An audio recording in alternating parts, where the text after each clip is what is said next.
တာလီဇောပါစာများနာကရှိုက်စေတုံးအခန်းကခွန်နိုင်ကနင်ဘရီကေလေကြုံခန်းလေကိုရှောင်းပလာပါဘူးကာကြီးနဲ့ခခွင့်နပုံးပါကာကြီးကိုအယောင်ရှောင်းပလာပါဘူး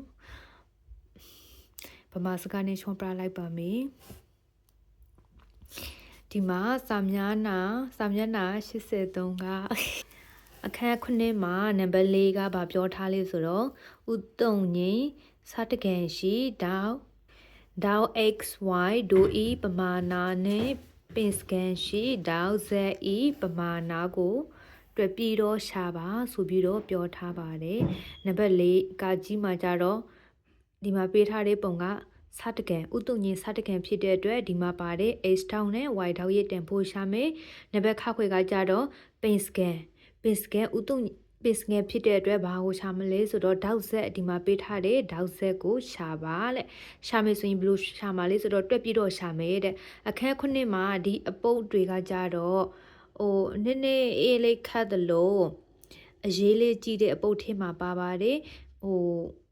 Facebook မှာတယောက်ကလာမေးတဲ့အတွက်ဒီမှာရှင်းပြပေးလိုက်ရတာဖြစ်ပါတယ်ဒီမှာနံပါတ်ကကြီးကိုအရင်ရှင်းပြပေးပါမယ်ဒီမှာနံပါတ်4ကားကြီးမှာဥတုံငင်းစတကန်ရှိဒေါ x ရေ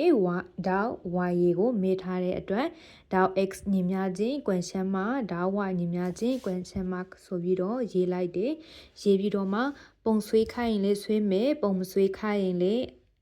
ရပါတယ်ဆိုရင်ဒီမှာပေးထားတဲ့ပုံကကြတော့ဘာပုံလေးဆိုတော့ဥတုံငင်းစတကန်ဆိုရင်ဥတုငင်းစတကန်မှာဓာတ်တွေကဘလို့ရှိလေအဲ့ဒါကိုသိထားရမယ်အဲ့ဆိုရင်ဥတုံငင်းစတကန်မှာဓာတ်ဘယ်နှတောက်ရှိလေဆိုတော့စတကန်ဖြစ်တဲ့အတွက်ဓာတ်လေ1000 2000 3000 4000 5000 6တောက်ရှိတယ်ပုံမဲဆိုရင်6တောက်ရှိတယ်6တောက်ရှိတဲ့ဟာကိုမှဒီလိုခွေးပြီးတော့လှုပ်လိုက်တာနော်အဲ့ဆိုရင်ဥတုံငင်းစတကန်မှာဓာတ်ပေါက်ဘယ်လောက်ရှိလေဆိုတော့ဓာတ်ပေါက်6တောက်ရှိတယ်ဓာတ်ပေါက်6တောက်ဓာတ်6တောက်ပေါင်းလက်ကဘယ်လောက်လဲဥတုငင်းစတကန်မှာဆိုရင်ဓာတ်6တောက်ပေါင်းလက်ကနေပြီးတော့920ဒီဂရီနော်ဒီမှာ6တောက်ပေါင်းလက်ကဘယ်လောက်လဲဆိုတော့6တောက်တန်ဖိုးက920ဒီဂရီအဲ့ဆိုရင်တတောက်တန်ဖိုးကိုသိထားရမယ်ဒီပု္ပ္ပစာတွက်ဖို့တော့ဒီဓာတ်တတောက်ရဲ့တန်ဖိုးကိုသိထားရမယ်အဲ့ဆိုရင်ဒီမှာ6တောက်ကနေပြီးတော့920ဆိုရင်တတောက်တန်ဖိုးသိချင်ဘာလို့ရမလဲဆိုတော့ဓာတ်ပေါက်အားလုံးတန်ဖိုးကိုဓာတ်6တောက်တန်ဖိုးကိုဒီ6နဲ့စားလိုက်ရင်တတောက်ရဲ့တန်ဖိုးရလာမယ်ဒါကနေပြီးတော့ဒီမှာတွက်ပြနေစရာမလိုဘူးရှေ့မှာပါခဲတယ်ရှေ့မှာဒီမှာဇရာခွင်လေးနဲ့ရေးပြထားတာထင်တယ်ဒီမှာအကြောင်းအရာတစ်ခုချင်းကိုနားလည်အောင်လုပ်ပြီးတော့ဒီမှာပါတဲ့ဒေါက်တန်ဖိုးတွေကိုတည်ထားရမယ်ဒီရှေ့ဘက်မှာဇရာကိုဖြည့်ခဲ့ရတယ်မလားဒီဖြည့်ခဲ့ရတဲ့ဇရာမှာအနာအရေးအတွက်အနာဒီမှာအနာကဘယ်နှနာလဲဓာတ်ပေါက်ကဘယ်လောက်လဲဓာတ်တစ်ခုပမာဏကဘယ်လောက်လဲဆိုတာကိုဖြည့်ခဲ့ရတယ်ဒါကိုသင်ပြီးမှဒီမှာနောက်ဆုံးလေ့ကျင့်ခန်းကလာတာမို့လို့ဒီမှာဒါကိုတည်ထားရမယ်နော်6ဓာတ်ကကြတော့920ဆိုရင်ဓာတ်ကဘယ်လောက်လဲတထောက်တန်ဖို့က120ဒီဂရီကိုတည်ထားရမယ်တည်ပြီးတော့မှဒီပုတ်ကိုစားပြီးတော့တွက်လို့ရမှာနော်အဲ့ဆိုရင်ဒီမှာဒီ x ရေ y ရေကိုရှာဖို့အတွက်ဒီတိုင်းရှာလို့မရဘူးအဲ့ကြောင့်ဘာလုပ်လိုက်လဲဆိုတော့ဒေါက်နာမည်ကိုပေးလိုက်တယ်ဒီမှာ x ဆိုရင်ဒီမှာ x1 ဒီမှာ x2 ဒီမှာ x3 ဆိုပြီးတော့ဒီမှာ x ကိုရှာမယ်ဆိုရင်ဒါတွေပါမှဖြစ်မယ်ဒီမှာ y ရှာမယ်ဆိုရင်ဒါပါမှဖြစ်မဲ့အတွက်ဒီမှာနာမည်3ခုနဲ့ထားပေးလိုက်တယ်ပြန်ပြောမယ်ဒီမှာ x ဒီမှာ x1 x2 x3 ဆိုပြီးတော့ပေးလိုက်တယ်ဒီမှာ x ဒီမှာ x1 ဒီမှာ x2 ဆိုရင်လည်းရတယ်နော်ဒါပေမဲ့ကိုထားတဲ့နာမည်ပေါ်မူတည်ပြီးတော့တွက်တဲ့အခါထားတဲ့ကိန်းအတိုင်းတွက်ရမယ်နော်အဲ့ဆိုရင်ပြန်ပြောမယ်ဒီမှာ x တန်ဖိုးရှာချင်တာကဒီတန်ဖိုးတစ်ခုတည်းဒါပေမဲ့ဒီတန်ဖိုးတစ်ခုကိုဒီတိုင်းရှာလို့မရဘူးဘာလို့ရမလဲဆိုတော့ဒီမှာပါတဲ့ဒီ3ကန်သေးသေးလေးမှာရှိတဲ့တခြားဒီမှာတတောက်ရေဒီမှာတတောက်ရေတောက်နှစ်တောက်ကျင်နေသေးတယ် စုစုပေါက်က1တောက်2တောက်3တောက်3တောက်မှာ1တောက်ကနာမည်ရှိတယ်ဒီတောက်ကိုရှာဖို့အတွက်နဲ့ဒီတောက်တွေရောဒီတောက်တွေရောအသုံးပြုရမှာဖြစ်တဲ့အတွက်ဒီတောက်တွေကိုနာမည်ပေးလိုက်တယ်ဒါက x1 ဒါက h2 ဆိုရင်ဒီနာကဟာကို h3 ဆိုပြီးတော့နာမည်ပေးလိုက်တယ်ပေးပြီးတော့စားပြီးတော့ရှာတော့မယ်နော်ဒီ h ရဲ့တန်ဖိုးကိုရှာမယ်ဒီ h တန်ဖိုးကိုရှာဖို့အတွက်ဘယ်နာကနေစားမလဲဆိုတော့ဒီဒရိကန်မြင်လားဒီဒရိကန်အကြီးအဲ့ဒရိကန်ဒီနားမှာဆွေးပြမယ်နော်ဒီမှာအပေါ်ပိုင်းဒရိကန်ဒီဒရိကန်ကနေစားမယ်ဒီဒရိကန်မှာဒီနာက x ဖြစ်နေတယ်ဒီဂျားကဒါတွေကိုမစိမ့်စားနဲ့နော်ဒီဒရိကန်အကြီးကိုစိမ့်စားမှာဒီဒရိကန်အကြီးကိုစိမ့်စားမှာဒီဒရိကန်အကြီးကြတော့ဒီမှာကြတော့ဘာဒရိကန်လဲဒီဒရိကန်က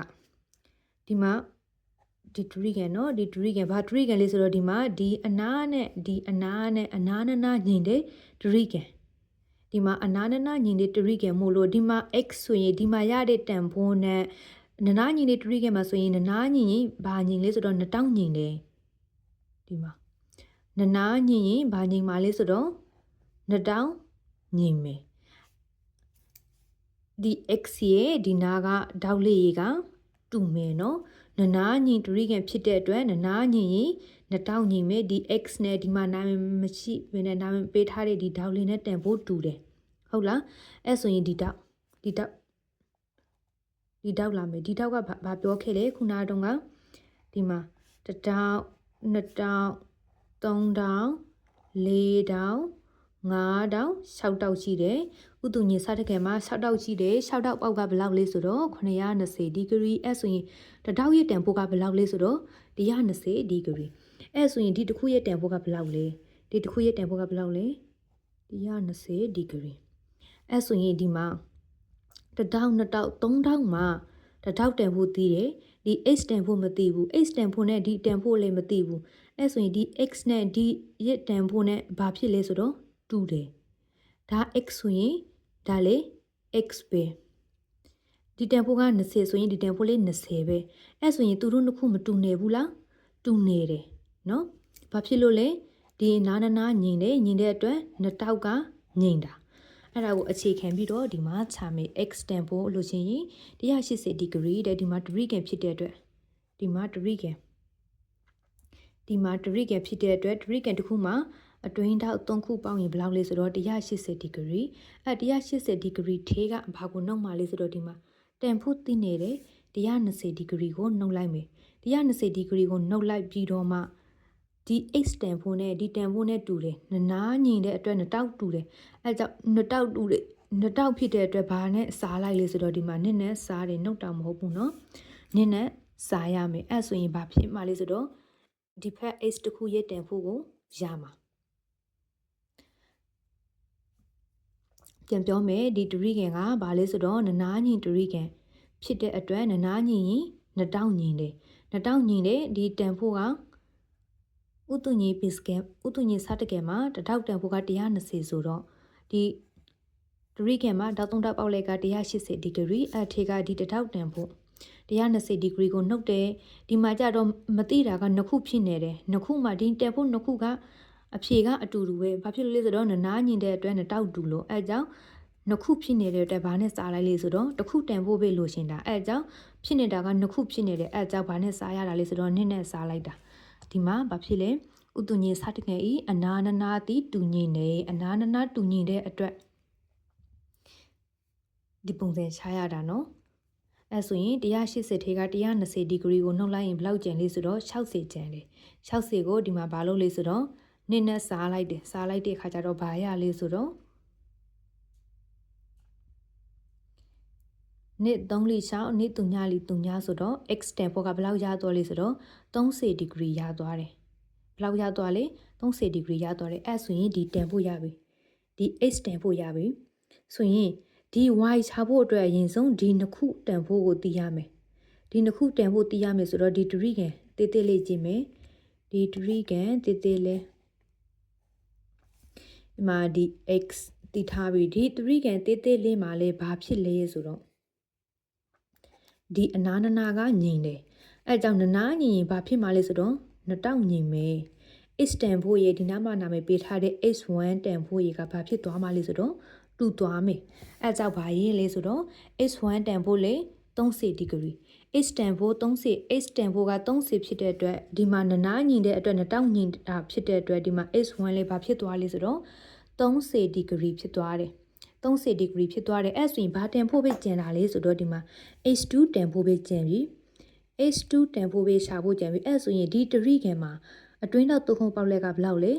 180 degree အဲ့ဆိုရင်နှစ်တောက်တန်ဖိုးသိထားပြီဒီ h2 ရဲ့တန်ဖိုးလို့ရှိရင်ဘာလို့ရမှာလဲဆိုတော့180 degree ထေးကဒီတောက်နှစ်တောက်ကိုနှုတ်ရမှာမဟုတ်ဘူးလားအဲ့ဆိုရင် h2 တန်ဖိုးလို့ရှိရင်180 degree ထေးကဒီမှာ h1 နဲ့ h2 h နဲ့ h1 နဲ့ကိုနှုတ်လိုက်ရင်ရပြီအဲ့ဆိုရင်ဒီနှစ်ခုကိုဘယ်လိုနှုတ်ရမှာလဲဆိုတော့ပေါင်းပြီးတော့နှုတ်ရမှာအဲ့ဆိုရင် h က30 degree အပေါင်း h1 က30 degree အဲ့ဆိုရင်ဒီမှာ180 degree အနှုတ်ဒီနှစ်ခုပေါက်တော့ဘယ်လောက်လဲ60 degree အဲ့ဆိုရင်နှုတ်လိုက်တော့ h2 တန်ဖိုးကဘယ်လောက်ရသွားလဲဆိုရင်120 degree ရသွားတယ်အဲ့ဆိုရင်ဒီမှာ h ရဲ့ h1 ရဲ့ h3 ရဲ့ရပြီဒီမှာ h ရဲ့ h1 ရဲ့ h2 ရဲ့တန်ဖိုးကိုရပြီအဲ့ဆိုရင် y တန်ဖိုးချဖို့အတွက်ဘာကိုဆက်ချရမလဲဆိုတော့ဒီမှာ h3 ကိုဆက်ချရမယ် h3 ကိုဆက်ချမယ်ဆိုရင်ဒီမှာဘာဖြစ်နေလဲမြင်းဖြောက်ဖြစ်နေတယ်ဒီမှာမြင်းဖြောက်မှနေပြီးတော့တောက်တစ်ထောက်ကဘယ်လောက်ရှိလဲတောက်တန်ဖိုးကဘယ်လောက်ရှိလဲ180 degree ရှိတယ်အဲ့ဆိုရင်ဒီမြင်းဖြောက်မှရှိနေတဲ့ဒီတောက်က180 degree ဆိုရင်ဒီနှစ်ခုမှာဒီဘက်က h2 ရဲ့တန်ဖိုးကိုသိတယ် h3 တန်ဖိုးကိုမသိဘူး h3 တန်ဖိုးလို့ရှိရင်ဘာလို့မှလဲဆိုတော့ h နှစ်ခုဒီနှစ်ခုက180 degree ဆိုရင်180 degree ထေးကဒီမှာသိနေတဲ့အပိုင်းလေးကိုနှုတ်လိုက်တယ်ဆိုရင်ဒီမသိတဲ့ h3 တန်ဖိုးရမှာမဟုတ်ဘူးလားအဲကြောင့်ဘာလို့ရမလဲဆိုတော့ h3 တန်ဖိုးကိုလို့ရှိရင် h3 တန်ဖိုးလို့ရှိရင်180 degree ထဲကဒီမှာ h2 တန်ဖိုး120နှုတ်ရမယ်ဒါကနားလည်အောင်ဆိုပြီးတော့အပိုထည့်ပစ်ထားတာနော်နှစ်ခုပေါက်လဲက180 degree အဲကြောင့် h2 တန်ဖိုးကိုအစားသွင်းလိုက်တဲ့ h3 ညီများချင်း180 degree ဒီအဆင့်ကိုနားလည်ရင်ဒီအဆင့်ကနေရေးလို့ရတယ် h3 တန်ဖိုးလို့ရှိရင်ဒီမှာမြင်းဖြောက်တစ်ချောင်းမှာဘယ်လောက်ရှိလဲ180 degree ရှိတယ်အဲ180 degree ထေးကဒီမှာသိနေတဲ့ h2 တန်ဖိုးကိုနှုတ်လိုက်မယ်ဆိုရင်ဒီနာက h3 တန်ဖိုးရလာမှာဟုတ်တယ်လား h3 တန်ဖိုးလို့ရှိရင်180ဒီမှာ180 degree ထေးကဒီမှာသိနေတဲ့120 degree ကိုနှုတ်လိုက်တယ် h2 တန်ဖိုး120 degree ကိုနှုတ်လိုက်တဲ့ခါကျတော့ဘယ်လောက်ကျန်လဲ h3 က60 degree ကျန်တယ်အဲဆိုရင်ဒီမှာ h3 တန်ဖိုးတည်ပြီးဘာဆက်ချရမလဲဆိုတော့ y တန်ဖိုးကိုဆက်ချမယ် y တန်ဖိုးကိုဆက်ချမှာဆိုတော့ y တန်ဖိုးလေးဒီမှာဘာဖြစ်နေလဲမြင်းဖြောက်ဖြစ်နေတယ်မလားဒီမှာမြင်းဖြောက်မှာဆိုရင်ဘာနဲ့ဘာရှိလဲ h3 ရဲ့ y ရဲ့ရှိတယ်အဲ့ဆိုရင်ဒီမြင်းဖြောက်မှာ degree ကဘယ်လောက်ရှိလဲဆိုတော့180 degree ရှိတယ်အဲ့ဆိုရင် y ရဲ့တန်ဖိုးလို့ရှိရင်ဘာလုံးပါလဲ180 degree ထေးကဘာကိုနှုတ်မှလဲဆိုတော့ h3 တန်ဖိုးကိုနှုတ်မယ်အဲ့ဆိုရင်ဒါဒီတစ်ဆင့်လဲနားလေအောင်ထည့်ထားတာဒီနှစ်ခုပေါက်လဲက180 degree ဆိုရင်ဒီမှာ h3 တန်ဖိုးက60ထည့်လိုက်တယ်ဒီမှာကကြတော့ y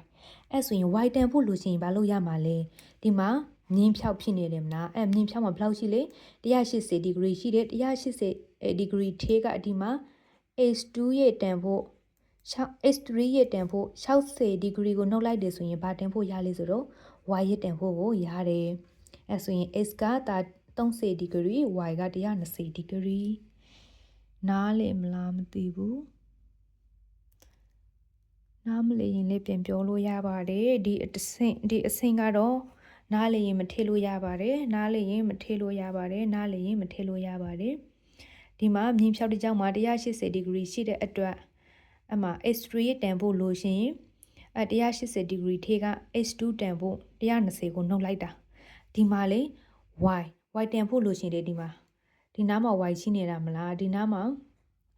y ရှိနေတဲ့အတွက်ဒီမှာကကြတော့ h3 လို့နာမည်ပေးထားရရှိတယ်ဒီမှာ y တန်ဖို့လို့ရှိရင်ဒီမြင်းဖြောင်းမှာဘယ်လောက်ရှိလဲဆိုတော့180 degree ရှိတယ်အဲ180 degree ထေးကဒီမှာသိနေတဲ့ h3 တန်ဖို့60ကိုနှုတ်လိုက်တဲ့အခါကျတော့ y တန်ဖို့120ကိုရလာတာပါအဲဆိုရင် h တန်ဖို့ကဘယ်လောက်လဲဒီမှာ30 degree y တန်ဖို့က120 degree ဖြစ်ပါတယ်ရှင်ကျန်တစ်ပုတ်ကကြတော့နောက်မှအရှင်းပြပေးပါမယ်ရှင်